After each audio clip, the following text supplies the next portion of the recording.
Que bom estarmos juntos nessa manhã de segunda-feira, hoje é dia 25 de maio.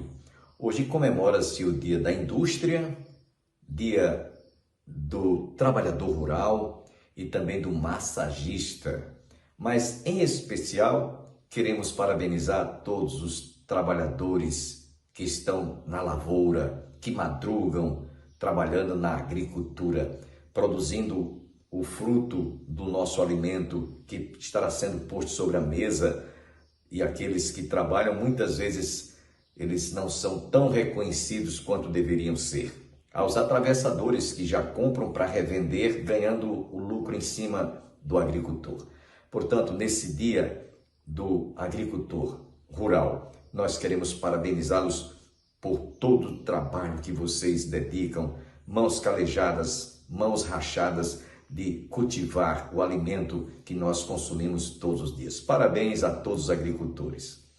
Dentro de instantes, estaremos ouvindo mais uma mensagem transmitida por este que vos fala. Hoje ouviremos a primeira parte, uma palavra que nós trouxemos em nossa escola dominical. Eu acredito que vai ser bastante edificante para a sua vida. Continue conosco, porque Deus vai falar ao seu coração. Mas antes, devo lembrar a todos que no próximo domingo nós estaremos encerrando o nosso 26º Simpósio da Família. Você que esteve conosco durante este mês de maio não pode perder o encerramento nesse próximo domingo, quando estaremos realizando uma festa e encerrando assim toda a programação do mês de maio, que foi totalmente voltado para a família. Eu acredito que aqueles que estiveram conosco foram profundamente enriquecidos e abençoados. Quero, nesse momento, fazer uma oração por você, nesse início de dia, início de semana que Deus está nos concedendo. Pai, obrigado por este dia que o Senhor está nos presenteando. Te louvamos por este início de semana. Abençoe a cada família que está conosco. Fala o nosso coração através de todo este programa, de modo que nós possamos, ó Deus, sentir a Tua palavra penetrar no nosso coração e falar profundamente a cada vida, a cada família. Essa é a oração que nós te fazemos em nome de Jesus. Amém.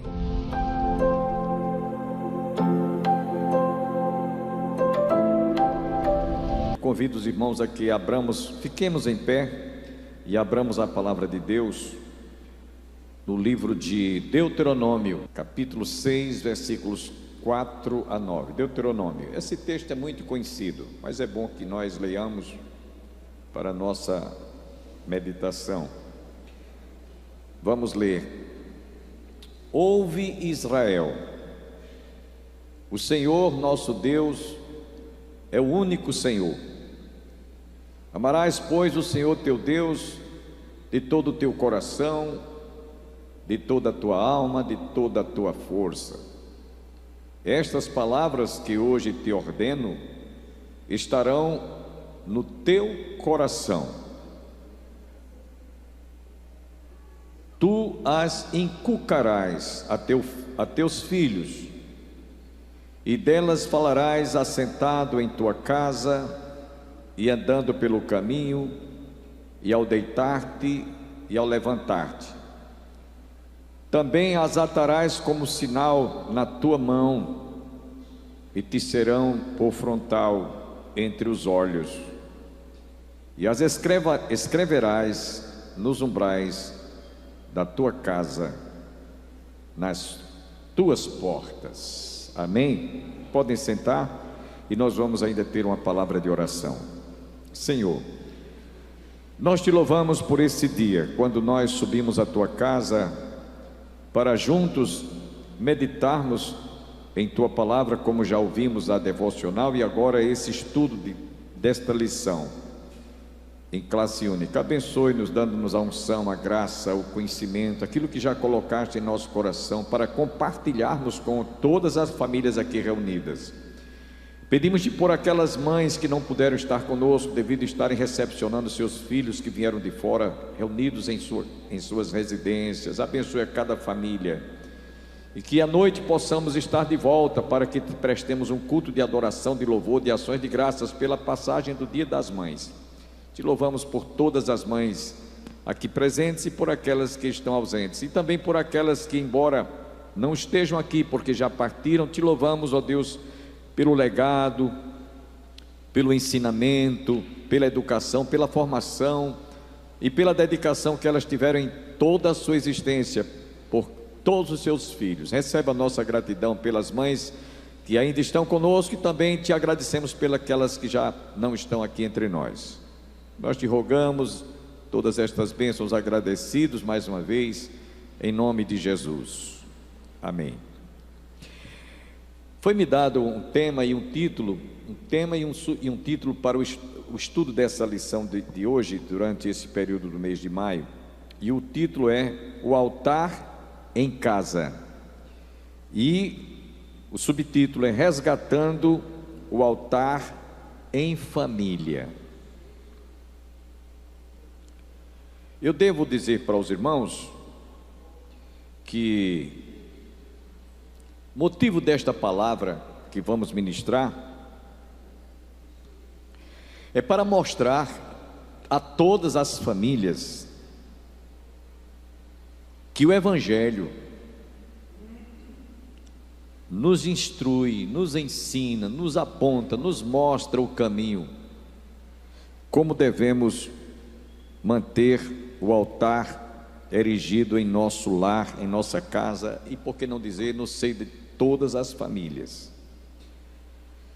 E isso acontece através da leitura da palavra, como fizemos agora, como também através dos nossos joelhos no chão, orando, intercedendo. Então nós vamos tratar hoje nessa aula sobre a crise do tempo e a prioridade de Deus dentro dos 4 cantos de parede, ou seja, restrita à família, à casa, à residência. E enquanto eu estava preparando esse estudo para trazer para os irmãos hoje, eu comecei a pensar: que crises são essas que a família está enfrentando? Será crise financeira? Será crise na área da saúde? Será crise que nós muitas vezes nos deparamos diante de certos sinistros, né? Um acidente, um desastre, uma morte, e a família geralmente, não estou dizendo que isso não deixe de ser considerado uma crise, passa por uma crise, a perda de um ente querido é uma crise que a família, é um abalo que a família sofre, uma enfermidade, uma situação de desemprego, tudo isso é crise financeira, crise na área da saúde. Mas eu não quero falar sobre essas crises. Eu quero vos falar sobre a crise da família, que ela está, através do tempo, ao passar dos anos, ao longo do tempo, essas crises elas estão se instalando de tal maneira que ela tem roubado a condição que nós como família devemos ter e manter em relação ao altar. Esse é o tema em casa, o resgatando o altar em família. Domingo próximo passado, o pastor Antônio Júnior, na primeira aula que ele deu, foi o tema o calor do lar, Salmo 127, vocês devem estar lembrados. Hoje nós estamos lendo e estudando lá em Deuteronômio, capítulo 6, versículos 4 a 9. E por que esse texto sagrado, que tem ele a ver com crise familiar? Que tem a ver isso com resgatando o altar em família? Provavelmente, indubitavelmente, entende-se ou fica subentendido que esse altar ele foi destruído ou está sendo destruído e precisa de ser resgatado e precisa de ser reconstruído. Pastor, que crises são essas? Então, meus irmãos, ao longo dos anos, a família vem perdendo espaço na edificação ou na construção ou na restauração desse altar. Eu posso dizer isso porque pelo tempo da minha existência eu tenho autoridade para falar isso e tenho como provar. Há 30 anos atrás, a família não era como hoje em nossos dias. e que os mais antigos podem dizer há 50 anos atrás, há 30, 40, 50 anos atrás, não havia internet, não havia celular, a computação estava começando a ser descoberta e a ser lançado no comércio ou no mercado. Então as coisas eram muito mais difíceis, mas o altar de muitas famílias cristãs, e quando eu falo famílias cristãs, eu estou me referindo a famílias evangélicas, o altar, ele estava funcionando. Havia mais tempo para a família estar reunida, tanto no momento sagrado que é a refeição, como também no que se praticava. Eu ainda alcancei isso, culto doméstico. Quantas famílias hoje não sabem nem o que é um culto doméstico, não tem a menor ideia no sentido prático, no sentido de exercer um culto doméstico. Eu ainda fui desse tempo, isto é, depois que casei, porque antes meus familiares não eram cristãos, eu fazia meu culto doméstico sozinho, né? Lendo a palavra, orando, mas num lar que não era cristão. Mas quando eu me converti, isto é, admitia-se que eu não podia fazer isso com toda a família, porque meus pais não eram evangélicos, né? Eles eram muito religiosos, mas não queria saber do evangelho.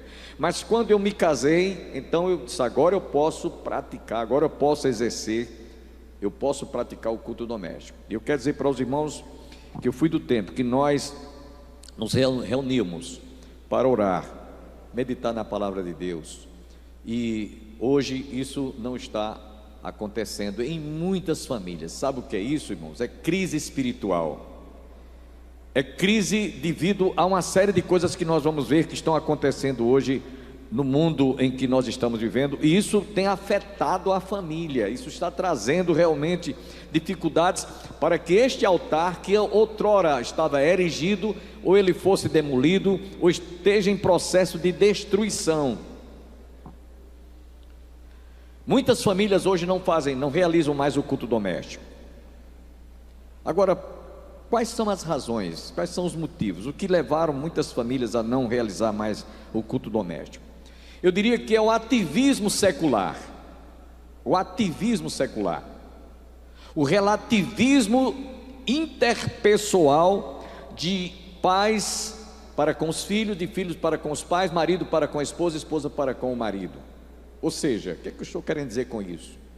Muitas famílias, dado o ativismo hoje em nossos dias, que não acontecia há 30 anos, há 40 anos, há 50 anos atrás, os cônjuges não trabalhavam simultaneamente, mas foi passando a haver uma ocupação dos cônjuges, de modo que não é só o marido que fazia a provisão para casa, a esposa também.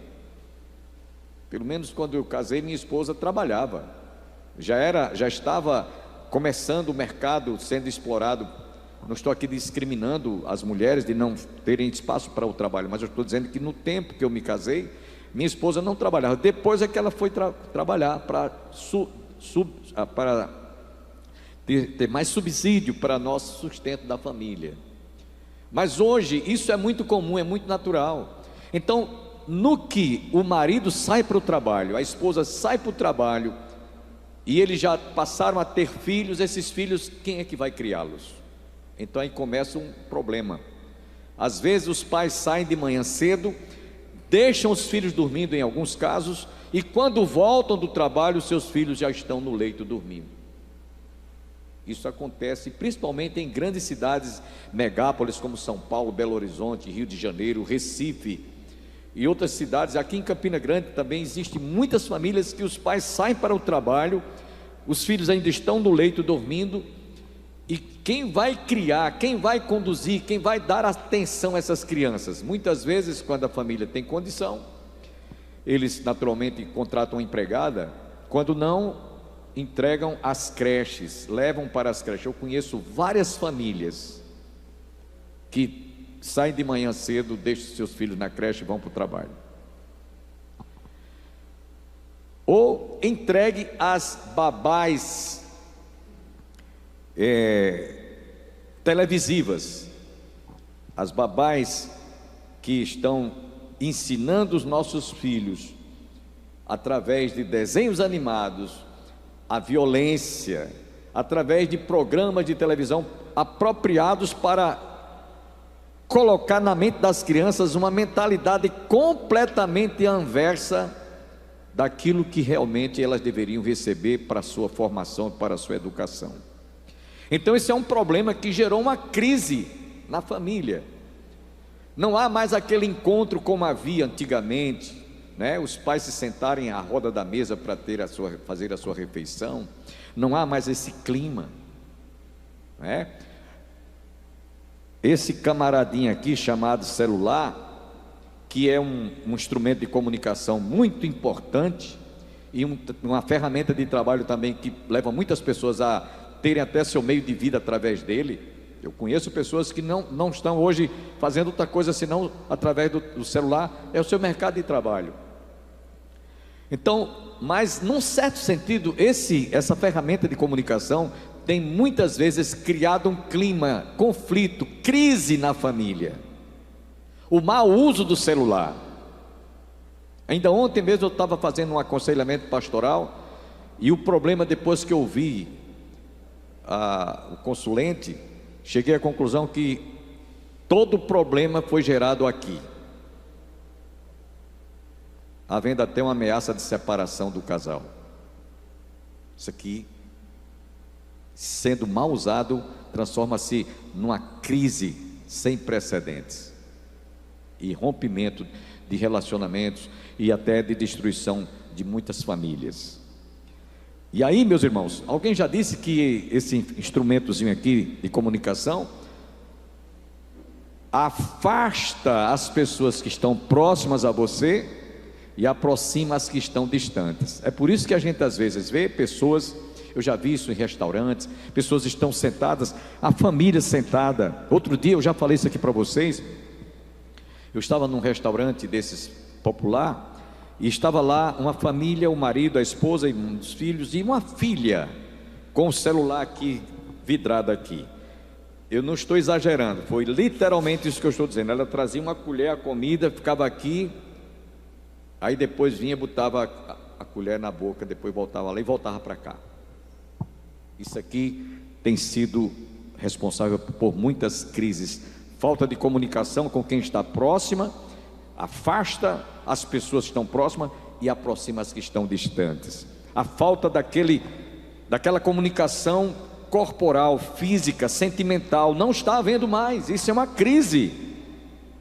Além do ativismo secular, isso também nós temos como um dos responsáveis. Aí vamos entrar em outros detalhes. Por exemplo, a família já não faz mais culto doméstico, não realiza mais culto doméstico. A família não está reunida ao redor da mesa para a sua refeição, porque é um momento sagrado. É um momento em que você, se tem um televisor lá na sala, se tem um televisor no seu quarto, se tem um televisor lá na sala, na coisa de jantar, na sala de refeição, desligue-o quando estiver almoçando, quando estiver jantando, desligue-o. Aquele momento ali é para você se relacionar com a sua esposa, com seus filhos, aquele momento de diálogo. Agora você fica preocupado com a notícia, com não sei o que, depois você vai assistir, está lá na internet, tudo hoje está lá gravado, você assiste de manhã, de tarde, de noite, qualquer hora. Ah, mas eu tenho que estar atualizado. Não estou dizendo que você não se atualize, mas estou dizendo, naquele momento, aquela hora ali, é importante para você estar ao lado da sua esposa, olhando no caroço do olho assim, um do outro assim, dialogando, conversando, trocando ideias. Mas não existe mais hoje. E quando às vezes o marido ou a esposa, um dos filhos tem um notebook, sai da mesa, leva o notebook lá para sua escrivaninha, lá para o seu quarto, lá não sei, para outro aposento da casa, e fica lá, o isolamento da família. Se tem alguma família com essa prática, corrija isso, porque isso vai gerar um problema seríssimo, gravíssimo na família. Então as crianças muitas vezes entreguem à TV, à internet, as babás que estão ali trazendo ensinamentos tantos de violência para as crianças, está criando está gerando, está contribuindo para uma grande crise na família. Falta de comunicação, falta de diálogo, falta de meditação na palavra, falta de oração. Meus irmãos, isso desagrega toda uma família. Estão morando na mesma casa, debaixo do mesmo teto, tem uma mesa para fazer refeição, tem os seus aposentos, tem a sala de diálogo, tem a sala de estar. Eu sempre, quando termino o almoço, pelo menos da minha esposa, se estivesse aqui, ela estaria confirmando, sempre eu digo, vamos conversar, vamos sentar ali no divã lá, e a gente fica conversando. Eu tenho umas coisas para botar em dia aqui com você, e a gente conversa, não é? Isso é importante. A esposa precisa, o marido precisa dar uma certa atenção especial para trazer assuntos que precisam de ser postos em dia. Quando, meus irmãos, não acontece esse relacionamento, já é prova de que a família está entrando em crise. Isso sem falar no altar que já foi destruído lá atrás muitas vezes, tá? Foi demolido. Não é somente resgatar, mas é inclusive reconstruir o altar em família. Isso tudo contribui para que a crise se instale no lar. E para entrar é fácil, mas para sair dá trabalho. Por exemplo, as babás eletrônicas. Você vai para o trabalho, a esposa vai, o marido vai, ou está fazendo alguma atividade. Menino, liga aí a televisão, vai assistir aí. A babá eletrônica vai ensinar o seu filho o quê? Quando você poderia pegar a palavra e mostrar aquilo que você pode ensinar. Eu me lembro que antigamente não tinha televisão, não tinha celular, como eu disse para vocês. E quando os meus filhos começaram a ficar num certo crescimentozinho, na Venâncio Neiva tinha uma livraria evangélica. Essa livraria fechou, e lá vendia livros ilustrativos para crianças. E eu comprava aquelas revistinhas, aqueles livros, tipo gibi. Era a história de Sansão, de Davi, de Daniel na cova dos leões, de Jonas e tal, milagres de Jesus. E eu então pensei, na hora do culto doméstico, os filhos pequenininhos ainda, sentados à mesa, disse, vamos aqui aprender uma história da Bíblia. E começava a descrever, e mostrava para eles o caderninho, a historinha, que estava ilustrado, colorido, com aquelas gravurazinhas. Isso ficou inculcado na mente deles, se a gente vai ver logo mais, a cultura judaica, ficou inculcado.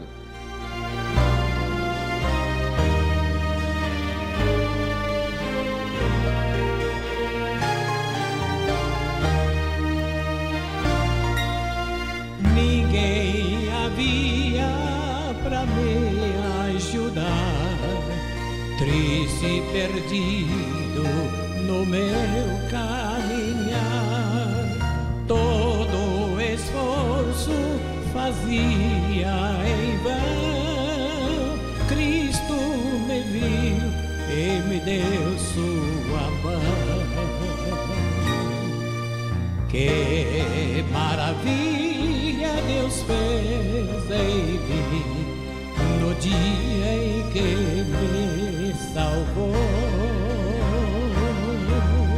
Que maravilha Deus fez em mim, meu pecado Ele perdoou.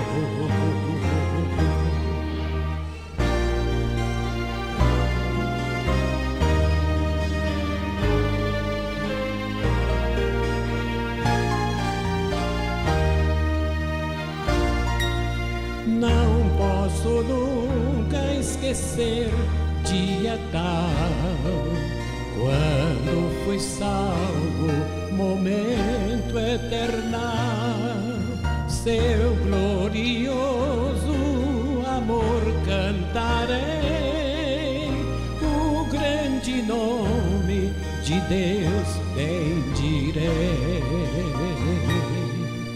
Que maravilha Deus fez em mim no dia em que me salvou. Que maravilha Deus fez em mim, meu pecado Ele perdoou.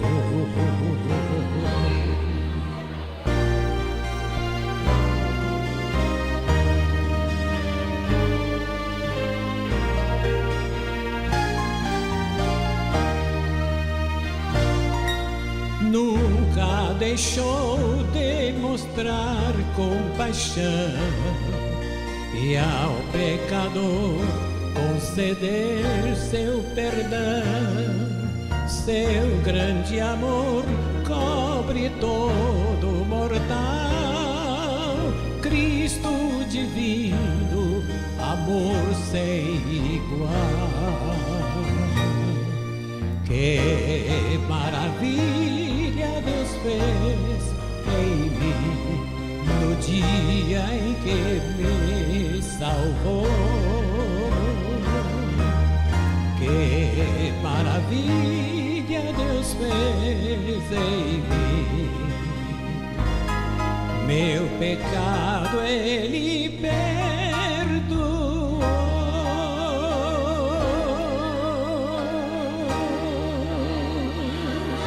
Eu quero convidá-lo para que amanhã você continue conosco para ouvirmos a conclusão desta palavra que nós ministramos. Agradeço a todos que estiveram conosco, desejamos a todos um dia abençoado, que Deus abençoe a sua família, a sua vida, a dona de casa que vai começar a pilotar o fogão, o dono de casa, o chefe de família que vai ao trabalho, que vai à indústria, que vai trabalhar no comércio, você, enfim, que vai também à faculdade estudar. Tenhamos todos um dia abençoados e até amanhã, se Deus assim nos permitir.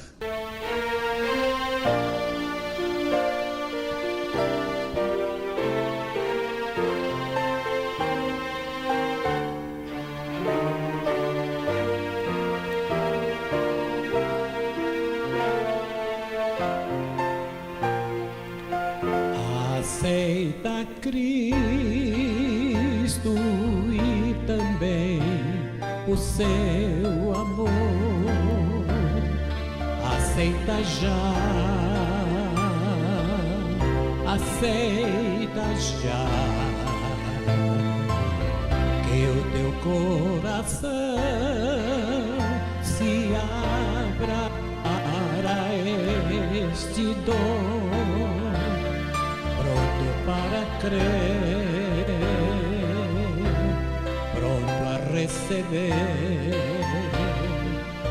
Faze esta oração no silêncio do coração, dizendo: ó Senhor, eu te quero, eu te aceito. Pela fé eu tomo Jesus como Salvador.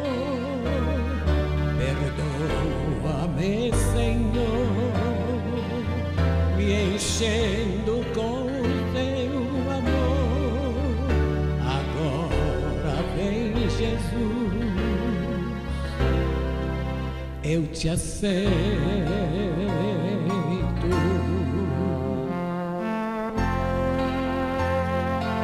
Uma frase que alguém atribui a Rui Barbosa, eu não sei. Essa frase diz assim, e essa frase ficou comigo porque no dia do meu casamento o Senhor tomou a mão da minha esposa e disse: faça o seu esposo feliz. Ele disse: a felicidade consiste em fazer os outros felizes. Se você é crente e é feliz, por que não fazer outros felizes também? É uma ordem de Cristo. Vai pregar o evangelho a toda criatura. Faze esta oração no silêncio do coração, dizendo: ó Senhor, eu te quero, eu te aceito. Pela fé eu tomo Jesus como Salvador. Perdoa-me, Senhor, me enchendo com o seu amor. Agora vem, Senhor, eu te aceito.